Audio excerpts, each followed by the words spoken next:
Olá pessoal, sejam todos bem-vindos a mais um vídeo aqui do nosso canal do Centro Espírita Allan Kardec. Eu espero de coração que todos vocês estejam bem. No vídeo de hoje nós estaremos dando sequência, continuidade aos comentários ao estudo dessa obra Estude Viva, que tem como objetivo justamente nos ajudar a aplicar os conceitos da doutrina espírita no nosso dia a dia. Hoje estaremos comentando o capítulo 27, que aqui tomamos a liberdade de intitular este vídeo: Perdoamos por obrigação ou por livre-arbítrio? Olha que questão interessante. No capítulo 27 encontram-se as seguintes mensagens: No Exame do Perdão, de Emmanuel, e Memorandos, de André Luiz. Além disso, os autores espirituais nos sugerem as seguintes leituras complementares: o Evangelho, capítulo 10, Bem-aventurados os misericordiosos, o item 13, atire a primeira pedra aquele que estiver sem pecado, e a pergunta de 872 do Livro dos Espíritos, que na verdade é um resumo que Allan Kardec faz neste item. Sugerimos então que você pause esse vídeo, faça a leitura dessas perguntas e depois volte para cá para que juntos possamos finalizá-las. Na certeza de que estudar é viver, vamos viver cada vez melhor? Bom, como de costume, iniciando os nossos comentários com a mensagem do Evangelho do capítulo 10, do item 13. Em vídeos anteriores nós já havíamos falado sobre essa passagem. Essa passagem ela nos relembra, retoma uma passagem bem famosa do Novo Testamento, que é a passagem que Jesus diz: atire a primeira pedra quem estiver sem pecado. Essa mensagem ela traz como simbologia, ela faz uma referência, quando analisada, à indulgência, que é a capacidade de perdoar, de oferecer uma nova chance, de dar à pessoa o direito da reconciliação. Quando ele nos coloca, atire a primeira pedra, quem estiver sem pecado, ausente de pecado, o Evangelho segundo o Espiritismo nos convida a refletir que a indulgência, essa capacidade então de perdoar, é um dever. Que nós devemos sim dar ao outro o direito de reconciliação. Só que já cabe uma reflexão. Temos feito isso? Temos dado aos nossos amigos, inimigos, enfim, pessoas nas quais possuímos algumas divergências, o direito de reconciliarem? Dentro desse item, ele nos convida: olha, reflita, cuidado com aquelas situações em que você absolve você, mas condena o outro. Cuidado quando você é severo demais com o outro, mas com você não. Isso não é justo. Quando nós pensamos em justiça, nós devemos pensar que aonde a absolvição para mim, também deve ter ao outro. Aonde a minha mão é mais firme com o outro, também deve ser firme comigo. Em outras palavras, cabe a nós refletirmos quantas vezes, com relação aos nossos defeitos, nós passamos o pano, como diria o ditado popular, e os outros somos muito severos. No fim das contas, é como se nós estivéssemos realmente atirando a pedra, sendo que nós cometemos muitos pecados. Quando Jesus fala justamente isso, ele nos diz o seguinte: então quer dizer que eu não posso corrigir ninguém. Já refletimos e convém lembrar: corrigir e oprimir são coisas totalmente diferentes. Oprimir é causar maldade, é ser maledicente, e isso não convém. Corrigir é combater o mal. Você não oprime a pessoa, você oprime o comportamento ruim que ela possui. Vamos lembrar daquele exemplo da mãe quando educa o filho. Ela não quer que aquele filho seja destruído, não é isso, mas ela reprime uma má tendência. E uma questão muito importante: a autoridade de corrigir, a autoridade para então apontar algum erro está intimamente ligada com a autoridade moral. Em outras palavras, nós corrigimos aquilo que nós temos exemplo, que nós fazemos e possamos, através da nossa vida, oferecer para aquela pessoa uma maneira diferente de ser. Em outras palavras, nós só vamos corrigir algo, nós só teremos autoridade para corrigir algo quando a nossa vida for exemplo daquilo que nós estamos apontando como erro. Então, por exemplo, você aponta o erro de alguém na desorganização. Então, você deve ser exemplo de organização. Você aponta uma pessoa que é sem educação com as outras pessoas. Então, você deve ser exemplo de educação. Há uma passagem muito interessante que atribui-se, se eu não estou enganado, a Buda, em que parece que uma mãe, uma vez, chega a esse mestre e diz a ele o seguinte: Mestre, o meu filho está comendo muitos doces e eu gostaria que você falasse algo para que ele parasse de comer esses doces. O mestre olha a criança, olha a mãe e diz então à mãe: Olha, volte daqui uma semana e eu então irei conversar com seu filho. Passa-se essa uma semana e aí então a mãe leva o filho. E então o mestre vem, chega perto do filho e diz a ele: Meu filho, não coma doces. A mãe olha aquela situação e fala: Mas meu Deus do céu, mas uma semana para falar isso? E ela não aguentou e foi então conversar com ele: Mestre, se demorou uma semana para dizer isso ao meu filho? Ele então diz: Olha, durante essa uma semana eu fiquei sem comer doces. Eu não poderia falar para ele fazer algo que eu não teria capacidade então de fazer. Olha que interessante isso. É uma história que nos convida a refletir que toda correção ela deve ser baseada em exemplo. Quantas vezes, e as crianças têm muito essa capacidade, né, de observar e de conseguir reparar quando nós não estamos sendo condizentes com aquilo que nós falamos. Como assim? Você fala para a criança, "Não grita!" Só que você está gritando. E ela olha, e ela, mas gente, não tá fazendo sentido. Ah, porque eu sou sua mãe, porque eu sou seu pai. E a criança olha. Ou seja, é algo que, quando analisado, realmente não possui autoridade moral para aquilo. Então, essa mensagem do Evangelho nos convida a refletir justamente sobre esse ponto. Então, convém a gente lembrar sobre todas essas questões. E aí, fazendo o link, vem então o resumo teórico, né, do móvel das ações humanas, que é o item de 872 do Livro dos Espíritos. Basicamente, esse item nos convida a refletir sobre o nosso livre-arbítrio, sobre a nossa capacidade de escolha. E isso é uma questão muito interessante. Sugerimos aqui que vocês façam a leitura deste item, porque ele destrincha todas as questões relacionadas ao livre-arbítrio. De acordo com a doutrina espírita, não existe destino ou fatalidade no sentido assim. Alguém nasce fadado ao mal. Vai acontecer aquilo, está destinado àquilo. Não. De acordo com a doutrina espírita, não existe isso. Até porque, se existisse o homem, não seria então um ser pensante, ele seria uma máquina, ele seria uma marionete ali. O que a doutrina nos explica é que há livre-arbítrio e há ocorrências que tendenciam a algo, mas que sempre o indivíduo tem a capacidade de escolher. Eles nos explicam o seguinte: no estado errante, vamos lembrar, quando nós não estamos encarnados aqui no estado corpóreo, nós temos como livre-arbítrio a capacidade de escolher as provações que nós vamos então enfrentar. Tem um vídeo na nossa outra série Estudando o Livro dos Espíritos, vou deixar ele aqui em algum lugar, falando justamente sobre isso, que é isso, a questão das provações.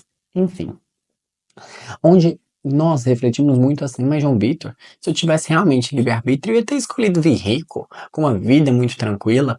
E aí, lá naquele vídeo, a gente reflete o seguinte: olha, a vida material, ela não é a vida eterna. A vida material é secundária. Isso aqui é um treinamento para a nossa vida eterna, que é a vida espiritual. Nós não somos seres materiais em experiência espiritual. Nós somos seres espirituais vivendo uma experiência material.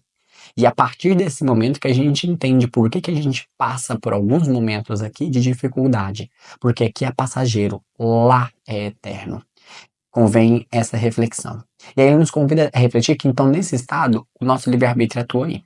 Quando encarnados, aonde que o nosso livre-arbítrio atua? Suponhamos que um espírito vê que ele tem como defeito roubar coisas. ele vai pedir para vir para este mundo com várias situações em que ele seja tendenciado a roubar. Porque ele quer melhorar aquilo. Então ele vai entrar num meio que vai cair em tentação. Só que aí vem aquela questão. Ele tem a capacidade de então discernir e escolher o que ele vai. Ah, Júlio, mas ele está muito tendenciado a algum lugar. Sim, mas sempre possui uma escolha. Sempre há influências, tanto para o lado positivo quanto para o lado negativo. Por isso que na oração dominical, Jesus nos disse: mas livrai-nos de todo mal. Amém. E antes disso, né? Não nos deixes cair em tentação, porque nós viemos para cá para justamente provarmos, para justamente colocarmos o nosso livre-arbítrio a jogo. Então, não há tudo fadado, não há destino, está destinado a matar alguém, está destinado a ser um assassino, está destinado, de acordo com a doutrina espírita, falar disso é justamente retirar o livre-arbítrio e colocar o ser humano como uma máquina e não como um ser pensante. Então, a partir do momento em que nós acreditamos no pensamento, acreditamos no raciocínio, acreditamos nesse livre-arbítrio, então não existe então destino, não existe então, aconteceu, estava fadado a isso. Não. Em suma, o que este item do Livro dos Espíritos nos convida a refletir? Não tem nenhum arrastamento, não tem nenhuma tentação que seja irresistível. Lógico, tem coisas que são muito fortes, mas nada é irresistível. Com muita oração, com muita reflexão, com muita análise, com muito estudo, é possível sim vencer. Mas e se você comete um erro? O que a doutrina espírita nos explica é o quê? Que todo erro vem de uma imperfeição do espírito. Que toda imperfeição que acontecer aqui na Terra é um reflexo do espírito imperfeito. Na verdade, ele não vai então progredir. Ele apenas fica onde ele está. Entendem? Isso é uma questão muito interessante. Se vem então a tentação, se vem então a prova, e ele consegue, através do seu livre-arbítrio, driblar ela, então ele progride, ele evolui, expandiu. Se ele não consegue, ele apenas permanece do jeito que ele está, com aquela imperfeição. E aí vem de novo, até ele conseguir então aumentar e expandir aquela consciência, aquele raciocínio e, em suma, expandir aquele amor. E é através dessa reflexão, da indulgência que Jesus nos pede, da questão do nosso livre-arbítrio, que nós aqui chamamos esse título. Intitulamos esse vídeo. Chamamos esse título, é ótimo, perdão pessoal. Intitulamos esse vídeo: perdoamos por obrigação ou por livre-arbítrio? Na mensagem de Emmanuel, no exame do perdão, ele vai justamente fazer essa reflexão.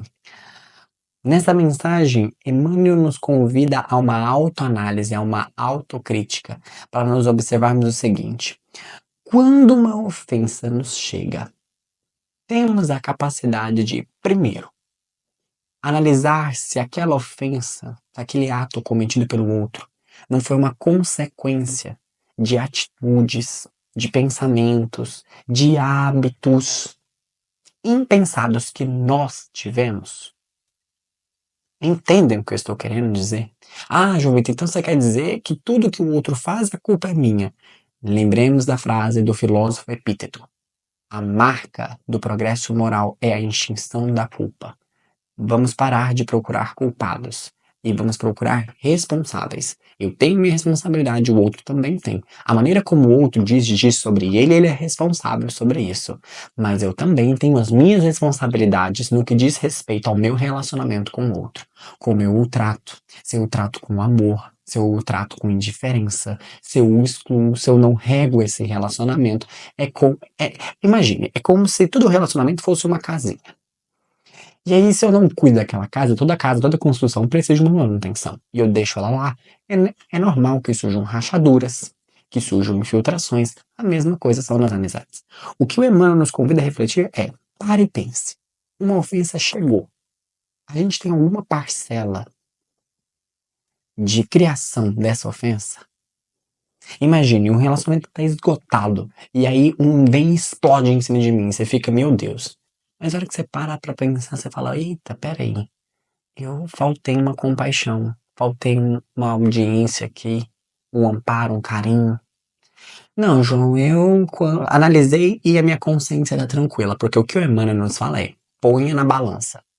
Consciência tranquila, ok, dê ao outro o direito de reconciliação. Então, perdoe e siga firme. Só que se você pesar na balança da sua consciência, ela apontar para falar, olha, você poderia ter feito isso. Você poderia ter dado mais atenção. Você poderia ter feito de uma maneira diferente. Mas não é ficar se arrependendo, não. É tirar lições e seguir mais firme. Se isso acontecer, o que Emmanuel nos fala? Coragem. Coragem por quê? Coragem para admitir o seu erro, pedir desculpas e oferecer oportunidade de reconciliação. Então, por exemplo, aconteceu uma situação em que você observa que, nossa, realmente, devido à minha atitude impensada, o outro foi então assim. Entendem? Assim sendo, é pedir desculpas, reconhecer que realmente erramos e oferecer ao outro possibilidade de reparação e de então reconciliação. Quantas vezes no exame do perdão nós fazemos isso? O que Emmanuel nos convida a refletir nessa mensagem é justamente que perdoar não é só, eu te perdoei. Não, há algo mais profundo. Que toda vez quando o perdão é então necessitado, chama-se essa necessidade do perdão, é importante que entenda por quê, da onde, qual é a minha responsabilidade sobre isso. E muitas das vezes nós fazemos o quê? Atiramos a pedra. Atiramos a pedra. Aí ele vai para um lado um pouco mais profundo também, que é o seguinte, a ofensa veio. Essa ofensa, ela atingiu somente você, individualmente, você, e você se sentiu ofendido, não fez nada de mal para aquela pessoa, mas mesmo assim ela te ofendeu e você se sente assim? O que ele nos diz? Perdoe e ofereça a essa pessoa possibilidade de, se ela quiser, reconciliar. Porque ela vai se ela reconhecer o erro, você então oferece a possibilidade, olha, tá tudo bem, acontece. Por quê? É reconhecer no outro o lado falho que nós temos. Ninguém aqui é perfeito. Todo mundo aqui erra. Todo mundo aqui já foi instrumento de dor na vida de alguém. É importante nós termos consciência disso e não evitar isso. Nós aqui somos seres imperfeitos, já causamos muita dor, já falamos muita besteira, já magoamos muitas pessoas. Dessas montes de vezes que nós fazemos isso, quantas vezes nós pedimos perdão? Quantas vezes nós tivemos a coragem de admitir que nós realmente magoamos alguém? Entendem? Muitas das vezes nós não fazemos isso. Nós colocamos ele debaixo do tapete. E aí vamos levando isso vida fora. E uma maneira que isso vem à tona, né? Porque a gente escondeu. Mas uma hora aquela sujeirinha ela vai vir. Sabe como é que vem isso? Vem justamente do fato de a gente não querer perdoar as pessoas. Geralmente, quando a gente não perdoa as nossas ofensas, geralmente, quando a gente não tem a coragem de pedir desculpas, geralmente nos tornamos pessoas fechadas, insensíveis e não perdoamos a ofensa do outro. Não vemos no outro a possibilidade dele errar e não damos a ele o direito de reconciliação. Isso é bastante complexo. Aí o Emmanuel continua. Se essa ofensa atingiu o coletivo, não foi só você, mas foi um conjunto de pessoas, então há justiça. Haverá justiça que então fará o julgamento de acordo com a lei. E neste momento, ore. Ore por aquela pessoa.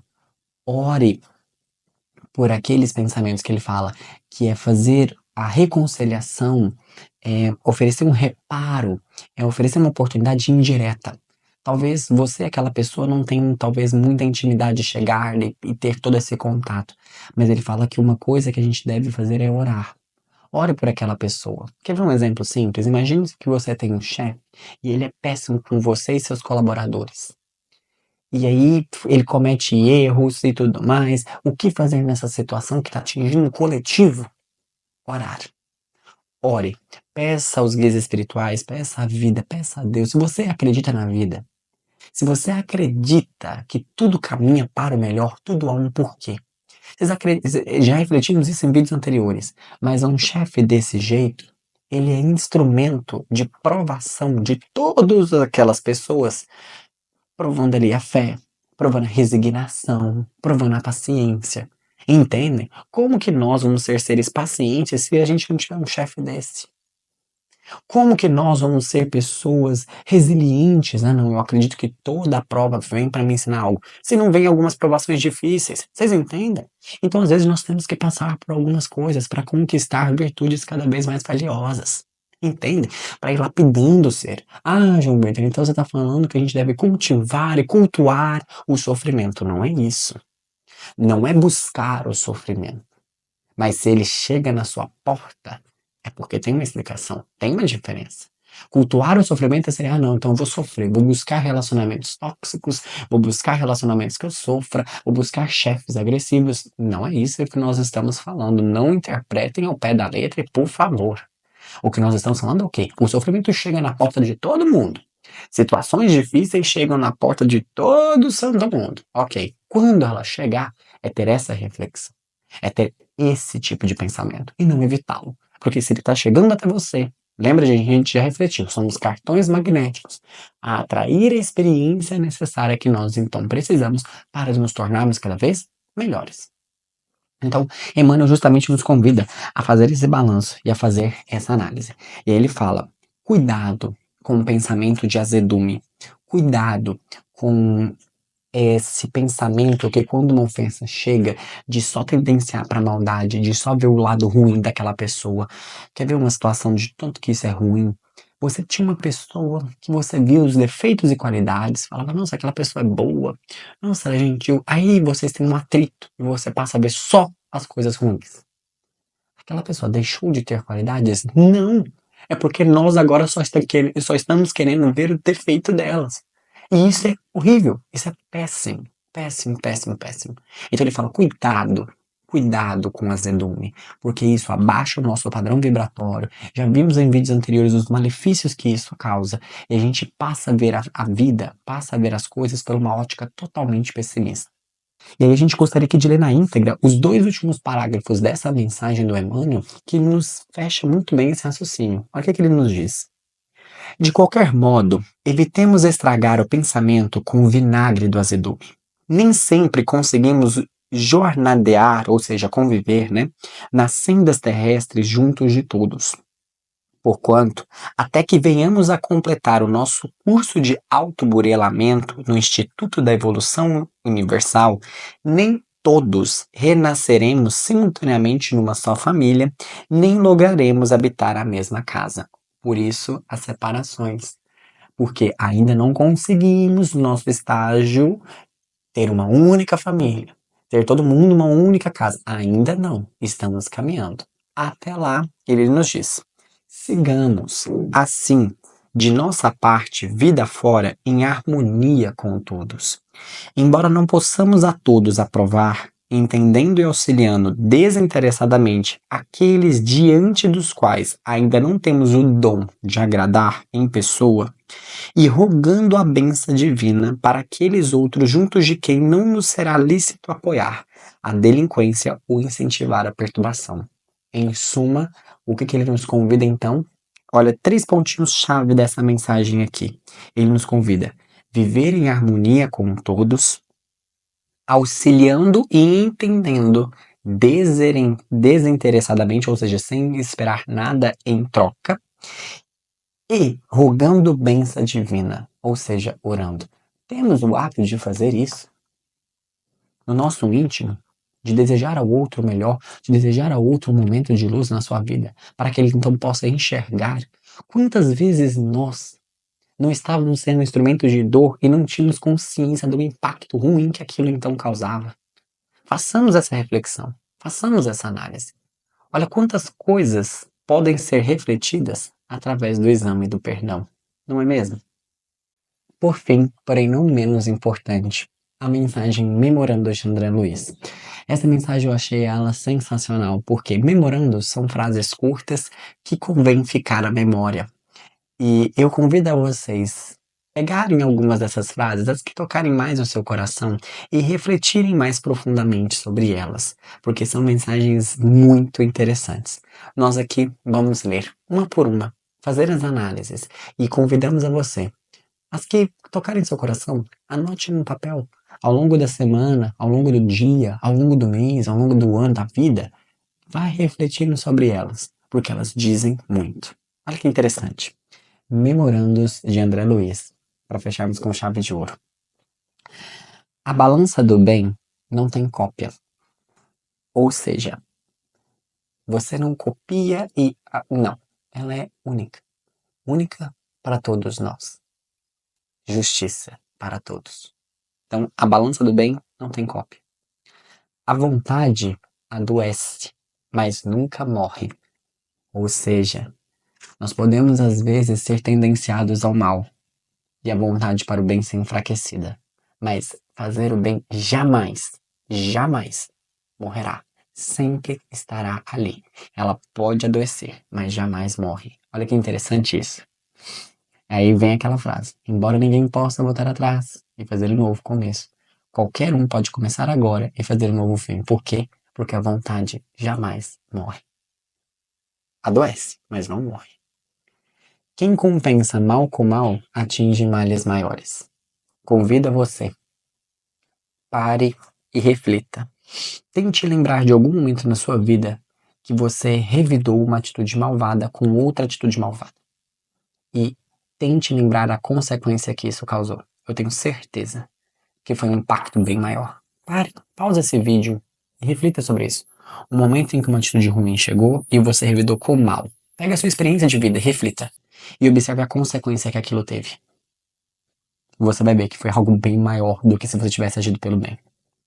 Além disso, o amor real transpira imparcialidade. Eu adorei essa.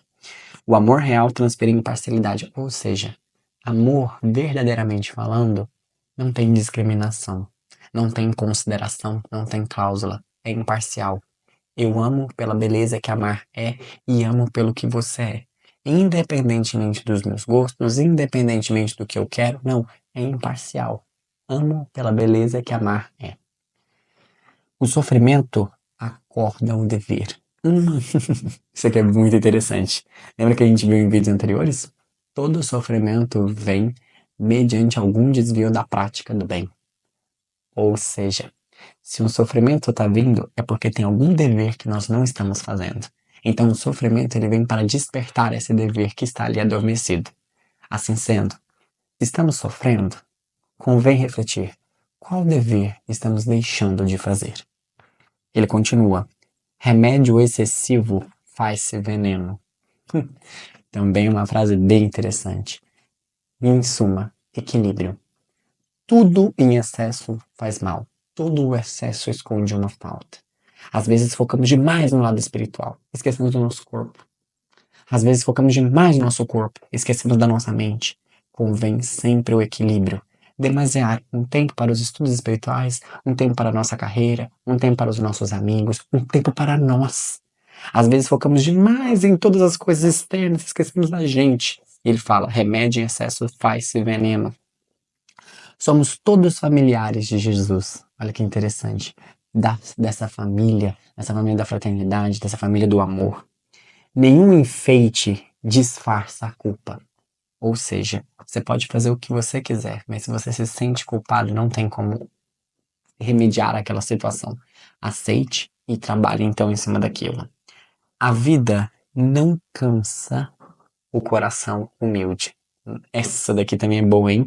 A vida não cansa o coração humilde, ou seja, a humildade em saber que não somos maiores, que não somos donos da verdade, que somos aprendizes. Se eu estou aqui sempre aprendendo e querendo absorver algo, e querendo ser fértil, entregar algo ao mundo, isso jamais me cansará. Cansa aquele que acha que é dono de tudo e que sempre tem que estar entregando e que nada recebe, que é o bam bam bam. Não. O coração que é humilde, o coração que sabe que está aqui para ser instrumento, está aqui para aprender, para ter essa troca incessante, ele jamais se cansará, pois sabe que há momentos de doar e há momentos de receber. Ele continua: toda convicção merece respeito. Toda, toda convicção.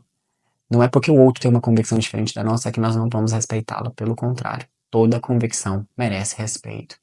Convém a gente parar e refletir um pouquinho sobre, né, se nós temos respeitado a convicção dos outros, principalmente aquelas que divergem da nossa. Só a consciência tranquila dá o sono calmo. Emoções e ideias não existem a sós. Olha que interessante isso. Emoções e ideias não existem a sós. A psicologia analítica adora isso daqui e eu particularmente também gosto muito. Toda emoção, ela está atrelada a uma ideia. Então, quando nós tivermos alguma emoção, convém refletir qual ideia ela está associada. Se nós desfazemos aquela ideia, nós conseguimos mudar essa emoção. Ou seja, temos uma emoção de raiva, ok? Qual que é a ideia que está associada a ela? O que eu tenho que alterar aqui? O que eu tenho que mudar? Eu tenho que refletir para que então eu não tenha essa emoção que me causa tanto prejuízo, que me causa tanto mal, tanto a mim e talvez, quem sabe, né, aos outros. Então convém refletir sobre. O tempo não desfigura a beleza espiritual. Olha que interessante isso, que é o eterno. O tempo, ele só consegue desfazer, ele só consegue destruir aquilo que é perecível. Nosso corpo, nossa aparência vai embora. Mas e as belezas das virtudes? A beleza espiritual, vocês já observaram que talvez com o tempo elas se tornem maiores? Mediunidade, na essência, é cooperação mútua. Ou seja, mediunidade é a capacidade de mediar. Nunca foi sobre o desenvolvimento de um único indivíduo, mas sempre uma cooperação a todos, né? Para o cristão não existem dores alheias, porque as dores da coletividade pertencem a ele próprio. Ou seja, se eles acreditam no Cristo, se nós acreditamos no Cristo, acreditamos em todas as suas falas, nós sabemos que nós somos uma única família, que todos nós somos filhos, e por isso que a gente fala Pai Nosso, entendem? Assim sendo, a dor de um também é minha dor. Do erro nasce a correção. Primeira coisa é aceitar o erro, saber por que ele ocorreu, como ele ocorreu, então, através desse erro, nasce a correção. Quantas vezes, através dos nossos erros, nós então melhoramos? Por isso nós observamos a dádiva que é viver. Isso aqui, esse palco, isso aqui que a gente está fazendo, viver, é algo preciosíssimo. Lábios vigilantes não alardeiam vantagens, ou seja, aqueles que sabem que são instrumentos, que são servidores do bem universal e do amor universal, sabem que não vantagem de não. Como diria o Chico, na condição de grama. Hoje estamos aqui, vem pó, da manhã nasce uma outra grama. Então hoje eu entrego bem, amanhã será outra pessoa, e assim por diante. No fim, não há o que exaltar no quesito individual, mas sim no quesito coletivo. O bem não é meu, é de todos e para todos. O bem é de um só, que é o nosso Pai, que tem a misericórdia de entregar a nós e fazer com que nós tenhamos a possibilidade, de acordo com o nosso livre-arbítrio, de abrir as portas do nosso coração e permitir com que esse bem atravesse. Interessante isso, né? E por fim, porém não menos importante, a caridade é o pensamento vivo do Evangelho. A caridade, o amor de fazer o bem em prática. A partir do momento em que nós somos caridosos, perdoamos, oferecemos reconciliação, damos ao outro uma segunda chance, estamos colocando na vivência, na prática, o Evangelho, a Boa Nova. Bom, esperamos que essas reflexões possam ter te trago bálsamos de luz. Nos vemos no próximo vídeo e até mais. Um beijo, pessoal.